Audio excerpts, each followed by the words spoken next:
Bonjour, je m'appelle Mabrouk Neka, je suis enseignant-chercheur, maître de conférence à l'université Jean Monnet. Et avant, j'étais infirmier conseiller technique auprès de l'inspecteur d'académie de la Loire. Je suis donc dans ce cadre-là intervenu dans la formation pour le projet Alliance.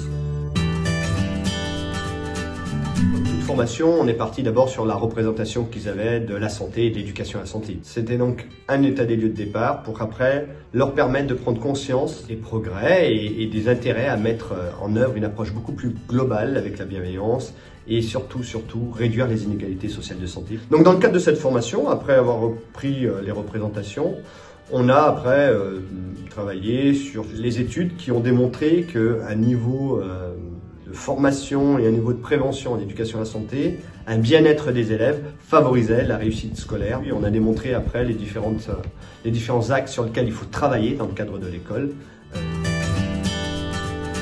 J'avais un double rôle puisque j'avais à la fois le rôle d'infirmier conseiller technique auprès de l'inspecteur d'académie, donc garant un petit peu de la formation au point de vue institutionnel. Il fallait montrer l'engagement du rectorat et de l'inspecteur d'académie dans ce projet Alliance.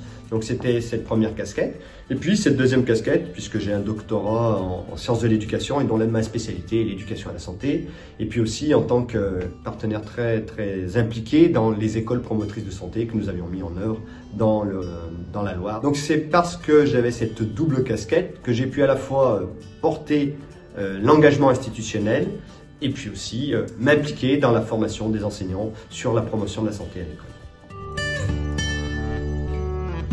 Je dirais d'abord une approche beaucoup plus globale de l'élève. L'enseignant avait déjà cette approche globale, avait déjà cette bienveillance, faisait déjà de l'éducation à la santé et de la promotion de la santé sans le savoir.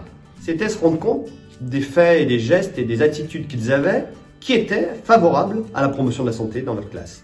Et à partir de là, ça donnait plus de sens, plus de cohérence, et donc le lien réussite scolaire, promotion de la santé était plus facile pour eux. C'est donner sens à leur implication dans la bienveillance, à leur implication dans ce souci de l'élève, dans cette empathie, dans cet engagement pour faire réussir ses élèves, était déjà pour moi quelque chose qui est de la promotion de la santé.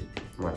Donc je pense que c'est à la fois pour certains une découverte, à la fois pour d'autres enseignants, quelque chose qui a donné du corps et du sens pour encore plus s'impliquer dans leur quotidien auprès des élèves.